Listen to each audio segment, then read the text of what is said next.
తైలాభిషేకారాధన ప్రజలకు ముఖ్య గమనిక. దయచేసి ముందు రోజు ఎవరూ ప్రార్థనకు రావద్దు.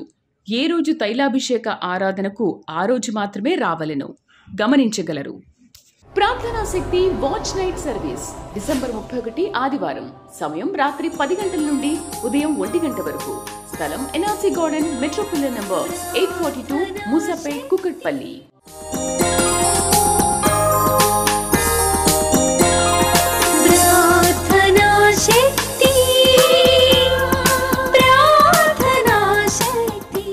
ప్రార్థనా శక్తి తైలాభిషేక ఆరాధన ప్రతి నెల మొదటి గురువారం. సమయం ఉదయం 10 గంటల నుంచి. స్థలం తూర్పుగోదావరి జిల్లా అమలాపురం దగ్గర ఉప్పలగుప్తంలో. ప్రార్థనా శక్తి తైలాభిషేక ఆరాధన ప్రతి నెల మొదటి శుక్రవారం. స్థలం అడబాల గార్డెన్స్, ఎల్ఎన్టీ బిల్డింగ్స్ పక్కన, పెంకులపాడు రోడ్డు, పాలకొల్లు.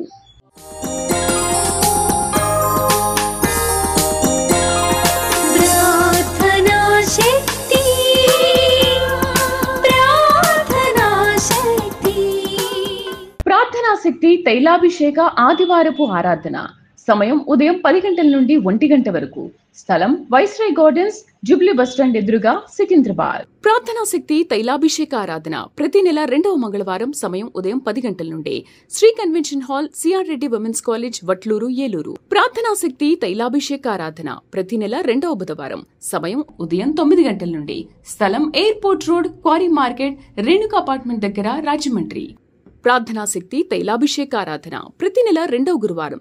సమయం ఉదయం 10 గంటల నుండి. స్థలం సుబ్బలక్ష్మి కళ్యాణ మండపం, railway new colony, Sri Kanya theatre, Visakhapatnam. ప్రార్థనా శక్తి తైలాభిషేక ఆరాధన ప్రతి నెల 2వ శుక్రవారం. సమయం ఉదయం 10 గంటల నుండి. స్థలం కాపు కళ్యాణ మండపం, ఎన్ఎఫ్సిఎల్ రోడ్, ఆర్టీఓ ఆఫీస్ పక్కన, ఆర్ఆర్ నగర్, కాకినాడ. ప్రార్థనా శక్తి తైలాభిషేక ఆరాధన ప్రతి నెల 2వ శనివారం. సమయం ఉదయం 10 గంటల నుండి. స్థలం కూరగాయల మార్కెట్ ఎదురుగా, government degree college road, Ravulapalem. ప్రార్థనా శక్తి తైలాభిషేక ఆదివారపు ఆరాధన సమయం ఉదయం 10 గంటల నుండి 1 గంట వరకు. స్థలం వైస్రాయ్ గార్డెన్స్, జూబ్లీ బస్టాండ్ ఎదురుగా, సికింద్రాబాద్. యేసయ్య నామములో మీకు వందనాలు తెలియపరుస్తారని ఈ దినము వరకు దేవుడు సిద్ధపరిచిన వాగ్దానాన్ని మనం స్వాధీనపరచుకుందాం. పరిశుద్ధ గ్రంథంలో నుండి యోబు గ్రంథము 11వ అధ్యాయము 16వ వచనం. నిశ్చయముగా నీవు నీ దుర్దశను నీవు మరిచెదవు. నిశ్చయముగా వాగ్దానం నోట్ చేసుకోండి. యోబు గ్రంథము 11వ అధ్యాయము 16వ వచనం ద్వారా ప్రభు మిమ్మల్ని దర్శిస్తూ ఉన్నారు. Job chapter 11 verse 16.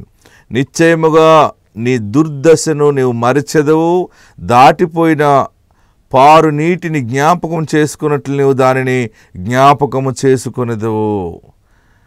ఎంత అద్భుతమైన వాగ్దానం దేవుడు ఈరోజు మీకు ఇస్తూ ఉన్నాడు. చాలా ఉన్నతమైన వాగ్దానం ద్వారా ప్రభు మీతో మాట్లాడుతూ ఉన్నారు. నీవు నిశ్చయముగా నీ దుర్దశను మర్చెదవు.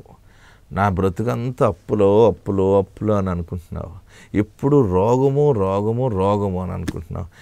అన్నీ బాగున్నాయంటే గర్భాన్ని పుట్టిన బిడ్డ ద్వారా నాకు నెమ్మది లేదు, శాంతి లేదు.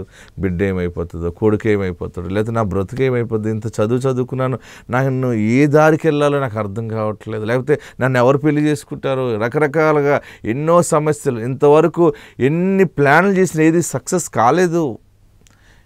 జీవితంలో విసుగు చెందిపోయిన స్థితి కలిగి ఉన్నావు కదా.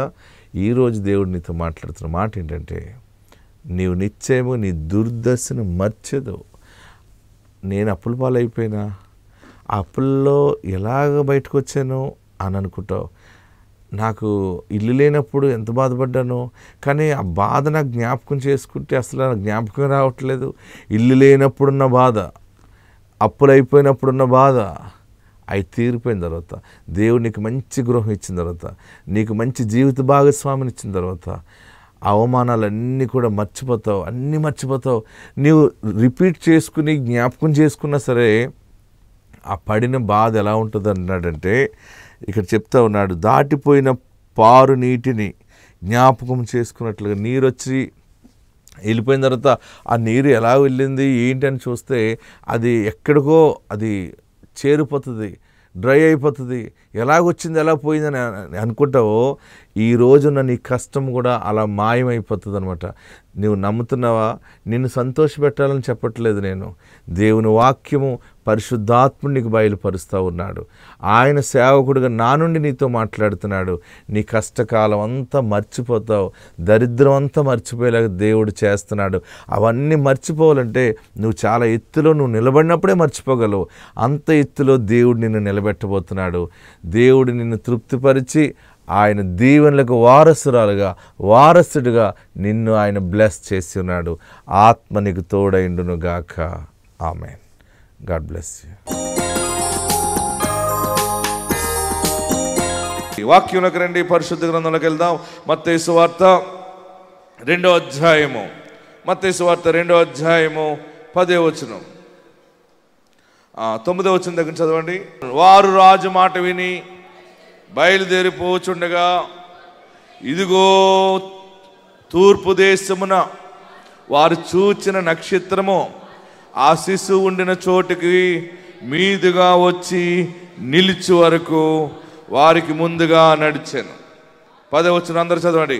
వారు ఆ నక్షత్రమును చూచి అత్యానందభరితులై ఇంటిలోనికి వచ్చి తల్లి అయిన మరియను ఆ శిశువును చూచి సాగిలపడి ఆయనను పూజించి తమ పెట్టెలు విప్పి బంగారమును సాంబ్రాణిని బోలమును కానుకలుగా ఆయనకు సమర్పించిరి. హల్లెలూయా, హల్లెలూయా. జ్ఞానులకి నక్షత్రం కనపడింది. ఏం కనపడింది? వారు తూర్పు దేశపు జ్ఞానులుగా కనబడుతూ ఉన్నారు. ఆ తూర్పు దేశపు జ్ఞానులు అంటే వారు దగ్గరగా బబులోను, బాబేలు ప్రాంతము నుండి వచ్చిన జ్ఞానులుగా అక్కడ చరిత్రలో కనపడుతూ ఉంది. అంటే ఇరాక్, ఇరాన్ ఆ ప్రాంతము నుండి వారు వచ్చినట్టు కనపడుతూ ఉంది. ఒక నక్షత్రం ఆకాశము నుండి కిందకి దిగింది. ఏం దిగింది? కిందకి దిగి వారందరినీ ఆశ్చర్యానికి గురి చేసింది. ఈ నక్షత్రం ఇలాగ ఎప్పుడు వస్తుందని ఉందంటే, వారి చరిత్రలో ఒక మహా గొప్ప వ్యక్తి భూలోకంలో పుడితేనే ఒక నక్షత్రం భూలోకానికి వస్తుంది కిందకి అని వారు తెలుసుకుని వారు కొన్ని బట్టలు అన్ని మూటలు కట్టుకుని ఆ నక్షత్రం ద్వారా ప్రయాణం చేశారు. ఆ నక్షత్రం వారిని, ఆ జ్ఞానులను వారున్న ప్రాంతము నుండి తీసుకుని వచ్చి దగ్గరగా బెత్లెహేములో పశువుల పాక ఉన్న చోటకి తీసుకొచ్చింది. ఆ పశువుల పాక ఎక్కడుందో ఆ నక్షత్రం అక్కడ పాక మీద నిలిచిపోయింది. బాగా గమనించండి. ఆ పశువుల సాల ఎక్కడుందో అక్కడే నిలబడిపోయింది. వారు అటు ఇటు చూస్తున్నారు. ఇంతవరకు నడిచిన నక్షత్రం ఇక్కడ ఆగిపోయింది ఏంటి అని చెప్తే వారు గమనిస్తూ ఉండేటప్పటికి ఆ పశువుల తొట్టిలో నుండి బాలుడైన యేసు కేరింతలు కొట్టడం బయటికి వినపడుతూ ఉంది. హల్లెలూయా, హల్లెలూయా. గట్టిగా కేరింతలు కొడుతున్నాడు. ఆయనకి ఎప్పుడు పెద్దోడు అయిపోదాం అన్నట్టుందేమో మరి. ఆయన ఆ తల్లి ఆ మరియా ఆ యేసు ప్రభువాన్ని చూసి సంబరపడిపోతూ ఉంది. మనం పిల్లల్ని ఎలాగాడిస్తాం? ఇలాగ అంటుంటాం, మాట్లాడిస్తుంటాం. ఫస్ట్ ఏమి నేర్పిస్తాం మనం పిల్లలకి? పిల్లలకి అన్నవారు ఏం చేస్తారు చెప్పరే? ఆ పిల్ల తల్లి ఎత్తుకుందనుకోండి, ఆ బిడ్డకి అమ్మ అని నేర్పిస్తుంది. ఏమి నేర్పిస్తుంది?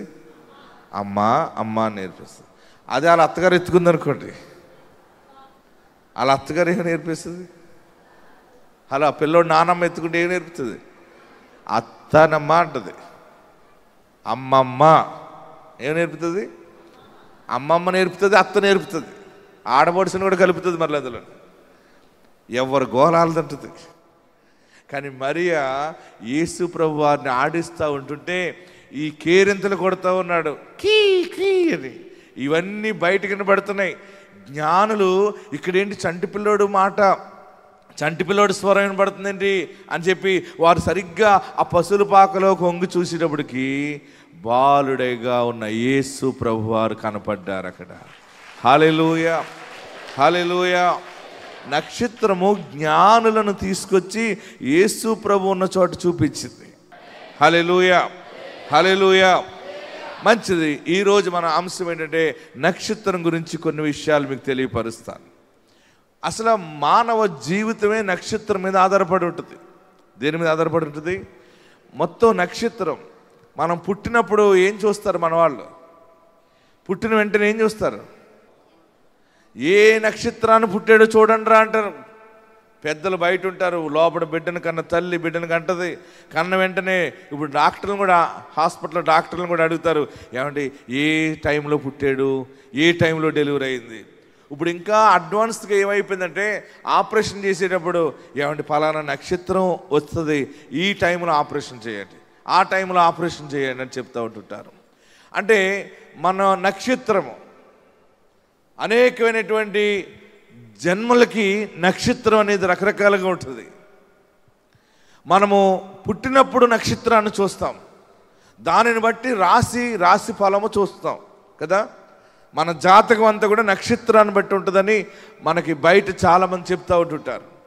అంటే ఒకటి పుట్టినప్పుడు నక్షత్రాన్ని చూస్తాం, రెండవది పెళ్ళికి కుదుర్చుకోవటానికి నక్షత్రం చూస్తాం. మీ అబ్బాయిని మా అమ్మాయికి చేస్తారా, మా అమ్మాయిని మీ అబ్బాయి చేస్తారంటే ముందు జాతకాలు చూడాలి. జాతకాలు కలుస్తాయి లేవో చూద్దాం. ఈ నక్షత్రం ఏంటి, ఆ నక్షత్రం ఏంటి, ఓకే. రెండవది మనం పెళ్లి సంబంధాలు అప్పుడు చూస్తాం. మూడవది పెళ్లి జరిగినప్పుడు. ఎప్పుడు? పెళ్ళి అయిన వెంటనే వారికి నక్షత్రం చూపిస్తాడు. ఎందుకంటే ఆ నక్షత్రం మీకు మార్గము చూపిస్తుంది. హల్లెలూయా. మీ బ్రతుకు నక్షత్రంగా మారాలి అని ఎన్నెన్నో చదువుతూ ఉంటుంటారు. మనం పుట్టినప్పుడు నక్షత్రం చూస్తారు.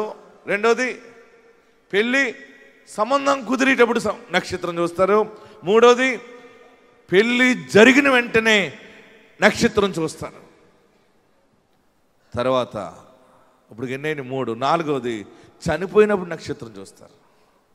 చనిపోయినప్పుడు దినం ఎప్పుడు పెట్టాలో, ఏ నక్షత్రాన్ని చనిపోయాడో, ఏ టైంలో చనిపోయాడో చూడండి రా అంటే పలానా టైంలో చనిపోయాడంటే చనిపోయిన వెంటనే ఆ చనిపోయిన సమయము ఏ నక్షత్రాన్ని చనిపోయాడో దాన్ని బట్టి కర్మ కార్యం జరుగుతుంది. అంటే మనం తెలియకుండానే నక్షత్రం మీద ఆధారపడి నడుస్తూ ఉన్నాం. హల్లెలూయా, హల్లెలూయా. గట్టిగా హల్లెలూయా చెప్పండి. ఎవరు నక్షత్రాలు ఎన్ని చూసినా అందరి బ్రతుకుల్లోని శాంతి లేదు. ఉందా?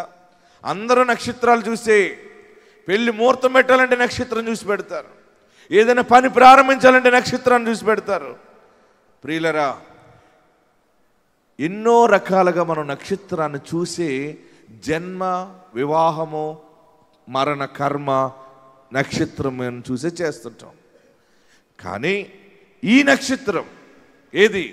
ఇంతవరకు ఎవరెవరో చూపించారు నీకు నక్షత్రం, కానీ యేసు ఈ దినాన్ని నిన్నే అనేక మందికి నక్షత్రముగా చేస్తూ ఉన్నాడు.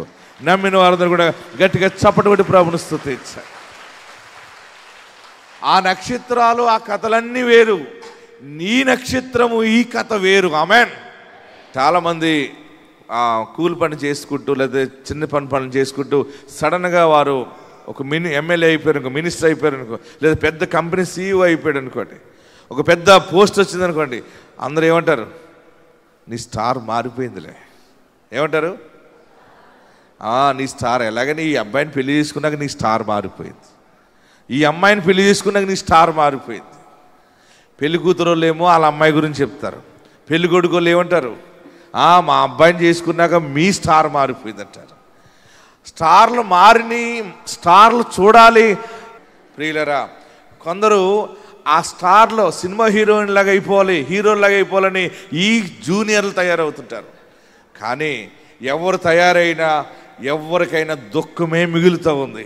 దేవుడు నీకు ఇస్తున్న గొప్ప ఆశీర్వాదం ఏంటంటే నీ కుటుంబము నిన్ను వెలిగే నక్షత్రముగా దేవుడు చేయించున్నా. ఆమెన్.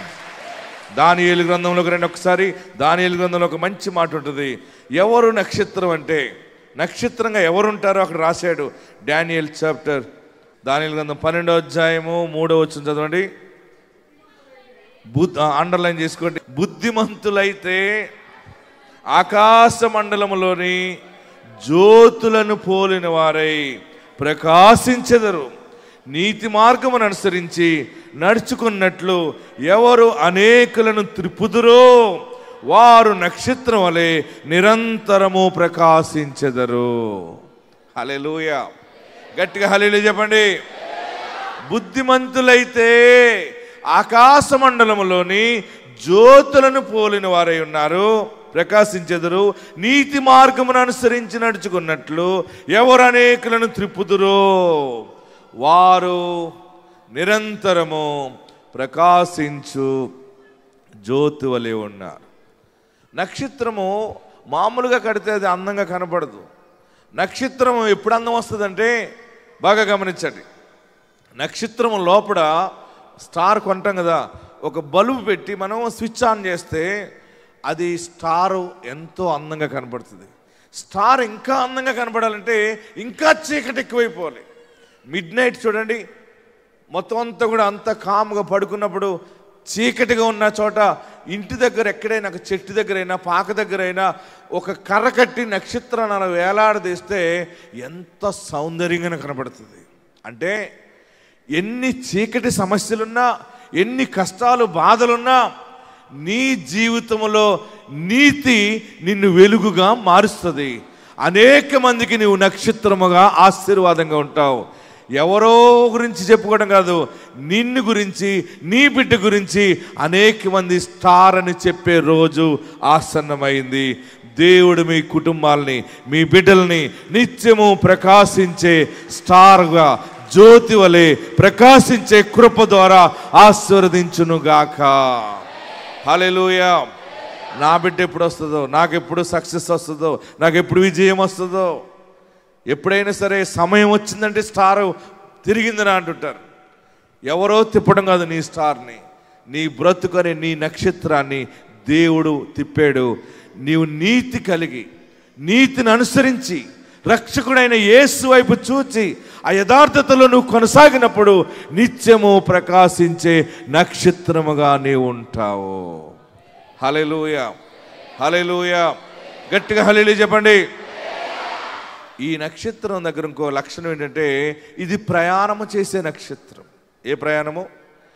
జ్ఞానులను ఏం చేసింది? ఇది జ్ఞానులను యేసు ఉన్న దగ్గరికి నడిపించింది. ప్రియులరా, మీరు ఎలాగ ఉండబోతున్నారంటే, దేవుని సేవకుడిగా నా నుండి దేవుడు బయలుపరుస్తున్నాడు, మిమ్మలను ఆయన వెలుగు కలిగిన నీతి సాక్ష్యముతో ఆశీర్వదించి మీ సాక్ష్యము ద్వారా అనేక మందిని యేసు వైపుకి మీరు నడిపించబోతా ఉన్నారు. ఏ ఆశతో వచ్చారో, ఏ కోరికతో వచ్చారో, ఏది జరగాలని ప్రార్థన చేసి ప్రార్థన తైలాభిషేకంలో పాలు పొందేవో ఆ కార్యమును దేవుడు జరిగించబోతా ఉన్నాడు. అమ్మా, నీకు మగపిల్లడు పుట్టాడంట కదా అంటే, అవును, నేను ప్రార్థనా శక్తికి వెళ్ళాక దేవుడు ఇచ్చాడు. దేవుడు ఎలా ఇస్తాడమ్మా? ప్రార్థన చేసాడు దైవజనుడు. నేను ఎలాగ ప్రార్థించాలో, ఎలా ప్రవర్తించాలో వాక్యం బోధించాడు. నేను యేసు వైపు చూసినప్పుడు యేసు పరలోకము నుండి నాకు ఈ మగపిల్లని ఇచ్చాడు, యేసు నాకు ఈ ఉద్యోగం ఇచ్చాడు, యేసయ్య నాకు పెళ్లి చేశాడు, యేసయ్య నా బ్రతుకుని మార్చాడు, నా కుటుంబాన్ని ఐశ్వర్యముగా మార్చాడు, ఆయనే నా కుటుంబాన్ని వెలిగించాడని నీవు అనేక మందికి సాక్ష్యం ఇవ్వబోతా ఉన్నావు. హల్లెలూయా, హల్లెలూయా, హల్లెలూయా. నీవు వెలగటమే కాదు, నీవు అనేక మందికి దీవెనగా ఉండబోతున్నావు. ఇంతవరకు నీ జీవితంలో వెలుగు లేదని బాధపడ్డావేమో, నీవే అనేక మందికి అప్పు ఇవ్వబోతా ఉన్నావు. నీకెవరు అప్పు అడిగితే ఇవ్వలేదని ఏడుస్తున్నావేమో, దేవుడే నీ చేత అందరికి అప్పు ఇచ్చేలా చేస్తాడు. నువ్వు వడ్డీకి అడిగితే ఇవ్వలేదు, కానీ నీవు ఎలాగొస్తావంటే వడ్డీ లేకుండా నువ్వు ఇస్తావు. నువ్వు ఆ స్థితిలో ఉండబోతా ఉన్నావు. ఒక వాగ్దానం ద్వారా జన్మించిన నేను ఇక్కడ నిలబడ్డాను. నా నుండి దేవుడు మాట్లాడేది, మీ కన్నీళ్లను దేవుడు ముత్యాల మూటగా మార్చునుగాక. మీరు నిరంతరము ప్రకాశించే జ్యోతుల వలె ఉండుదురుగాక. ఈ క్రిస్మస్ బహుమానం ఏంటంటే, మీ పిల్లలు స్టార్లు కాబోతూ ఉన్నారు. మీ చేతి పనులు ఒక స్టార్ లాంటి సాక్ష్యము కలగబోతూ ఉన్నారు. ఆత్మ మీకు తోడుండునుగాక. అందరు తలలు వంచండి, ప్రార్థన చేసుకుందాం. ఎక్కడున్నవారు అక్కడ లేచి నిలబడి, ప్రభువా, మా జీవితంలో అంటే నా బిడ్డ సెలబ్రిటీ అవుతుందా? నేను సాక్ష్యంలో కూడా సెలబ్రిటీ టెస్ట్ మనీగా ఉండగలనా? నేను అంత గొప్ప సాక్ష్యం చెప్పగలనా? నేను అనేక చోట్లకి వెళ్ళి నీ సాక్షిగా నేను వాడబడతానా బాబు? నిజమా? నాకు ఆశ్చర్యంగా ఉందని అనుకుంటున్నావా? నువ్వు నిలబడి 2 చేతులు ఆకాశం వైపు చాపి, ఎక్కడున్నవారు అక్కడే అందరూ కూడా లేచి నిలబడి 2 చేతులు ఆకాశం వైపు చాపి, ఏ వెలుగు లేదు, ఎవరు నా బిడ్డను పొగడలేదు, ఎవరు నా వ్యవస్థను పొగడలేదు, ఎవరికి మట్టికి వారికే నేను నీచుకం అయిపోయినా, నా పేదరికం ఇలాగ అయిపోయింది, నా బ్రతుకు ఇలాగ అయిపోయింది, ఏ వెలుగు నాకు లేదని అనుకుంటున్నావేమో. నేను నక్షత్రంలాగా ఉండాలని అనుకున్నాను కానీ ఎక్కడ వెలగలేదు అనుకుంటున్నావేమో. నీ హృదయంలో యేసుకు నువ్వు చోటిస్తే ఈరోజు నువ్వు వెలుగుతావు. ఎక్కడికి వెళ్ళినా వెలుగుగా ఉండబోతా ఉన్నావు. ఎంతమంది నీతిని అనుసరించి నడుచుకుంటారో, ఎంతమంది ఆయన వైపు చూస్తారో వారు నిరంతరము ప్రకాశించే జ్యోతి వలె ఉంటారు. ఎక్కడున్నవారు అక్కడే చేతులు లాగుతున్న సరే చేతులు పైకెత్తి, నా జీవితాన్ని వెలిగిస్తున్నావా బాబు? నాలో పాపం ఉన్నదా? నాలో శాపం ఉన్నదా? నీకు విరోధంగా నేను పాపం చేసేనా? నీకు విరోధంగా జీవించేనా? నా పాపాన్ని క్షమించు, నన్ను పరిశుద్ధపరచు, నన్ను పవిత్రపరచు బాబని అందరూ కూడా ఎలుగెత్తి ప్రార్థన చేయండి. యేసయ్యా, నిన్ను రక్షకుడిగా స్వీకరిస్తున్నాను. యేసయ్యా, నిన్ను నా రాజుగా చేర్చుకుంటున్నాను. కృషి లేదని ఏడుస్తున్నావా? నమస్కరించండి, తలలు పైకెత్తండి. ఒక స్టార్ లాగా ఎలగాలనుకుంటున్నావా? నువ్వు చేసే పని ఒక చరిత్రలో మిగిలిపోవాలని అనుకుంటున్నావా? నువ్వు నీతిగా ఉంటే నీ వ్యవస్థ చరిత్రలో మిగిలిపోతుంది. నువ్వు నీతిని కాపాడుకోగలిగితే నీ కుటుంబము, నీ కుటుంబ సాక్ష్యము తరతరాలు నిలిచిపోతుంది. నమస్కరించి తలలు పైకెత్తి కళ్ళు మూసుకుని, ప్రభువా, నీకు విరోధంగా నేను ఏదైనా పాపం చేశాను, క్షమించు. ఇక మీదట నేను పాపము చేయను. ఈరోజు నేను తీర్మానం చేసుకుంటున్నాను, నిన్నే పూజిస్తాను, నిన్నే ప్రేమిస్తాను, నిన్నే ఆరాధిస్తాను. నా జీవితాన్ని ఒక నక్షత్రంగా చేయబోతున్నావా? నాకు నక్షత్రంగా నేను ప్రయాణం చేయాలనుకుంటున్నాను. నిన్ను చూపించే ప్రయాణము, అనేక మందికి నీ వైపు త్రిప్పగలిగే ప్రయాణం నాకు కావాలి. అలాంటి స్థితి నీకు రావాలంటే మొదట నువ్వు దీవించబడాలి. నువ్వు దీవించబడే రీతిలో ఆయన నిన్ను 100% బ్లెస్ చేస్తాడు. నిన్ను బ్లెస్ చేసిన తర్వాతే అనేక మందికి నువ్వు సాక్షిగా ఉండబోతున్నావు. దేవుడు నన్ను ఈ చెర నుండి విడుదల చేశాడు, దేవుడు నన్ను అప్పుల నుండి బయటకు తీసుకొచ్చాడు. అనేక మందికి యేసు గురించి నువ్వు సాక్ష్యం ఇవ్వబోతున్నావు.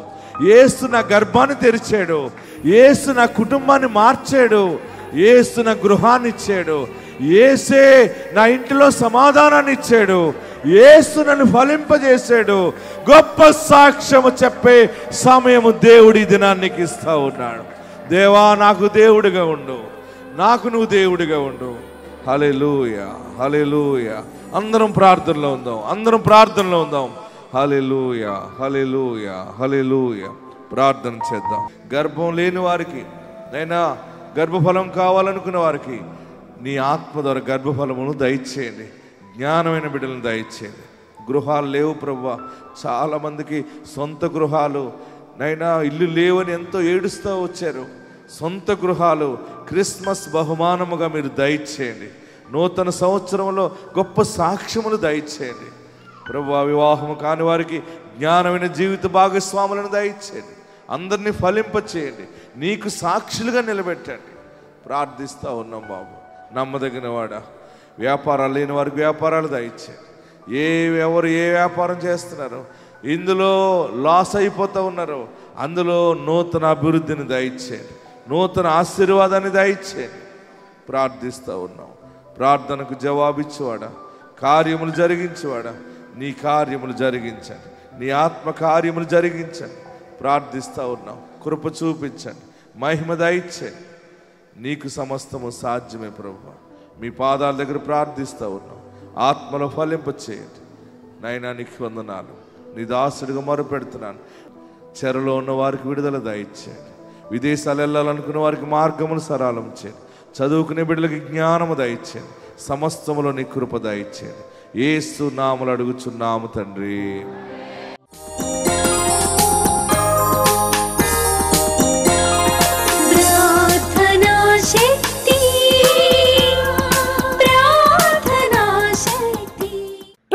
శక్తి తైలాభిషేక ఆరాధన ప్రతి నెల మొదటి గురువారం. సమయం ఉదయం 10 గంటల నుంచి. స్థలం తూర్పుగోదావరి జిల్లా అమలాపురం దగ్గర ఉప్పలగుప్తంలో. ప్రార్థనా శక్తి తైలాభిషేక ఆరాధన ప్రతి నెల మొదటి శుక్రవారం. స్థలం అడబాల గార్డెన్స్, L&T బిల్డింగ్స్ పక్కన, పెంకులపాడు రోడ్డు, పాలకొల్లు.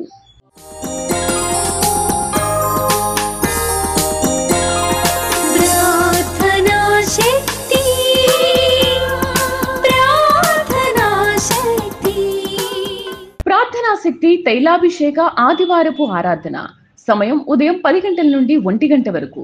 స్థలం వైస్రాయ్ గార్డెన్స్, జూబ్లీ బస్టాండ్ ఎదురుగా, సికింద్రాబాద్. ప్రార్థనా శక్తి తైలాభిషేక ఆరాధన ప్రతి నెల 2వ మంగళవారం. సమయం ఉదయం 10 గంటల నుండి. Shri convention hall, CR Reddy women's college, Vatluru, Eluru. ప్రార్థనా శక్తి తైలాభిషేక ఆరాధన ప్రతి నెల 2వ బుధవారం. సమయం ఉదయం 9 గంటల నుండి. స్థలం airport road, quarry market, Renuka apartment దగ్గర, రాజమండ్రి. ప్రార్థనా శక్తి తైలాభిషేక ఆరాధన ప్రతి నెల 2వ గురువారం. సమయం ఉదయం 10 గంటల నుండి. స్థలం సుబ్బలక్ష్మి కళ్యాణ మండపం, railway new colony, Sri Kanya theatre, Visakhapatnam. ప్రార్థనా శక్తి తైలాభిషేక ఆరాధన ప్రతి నెల 2వ శుక్రవారం. సమయం ఉదయం 10 గంటల నుండి. స్థలం కాపు కళ్యాణ మండపం, NFCL రోడ్, RTO ఆఫీస్ పక్కన, ఆర్ఆర్ నగర్, కాకినాడ. ప్రార్థనా శక్తి తైలాభిషేక ఆరాధన ప్రతి నెల 2వ శనివారం. సమయం ఉదయం 10 గంటల నుండి. స్థలం కూరగాయల మార్కెట్ ఎదురుగా, government degree college road, Ravulapalem.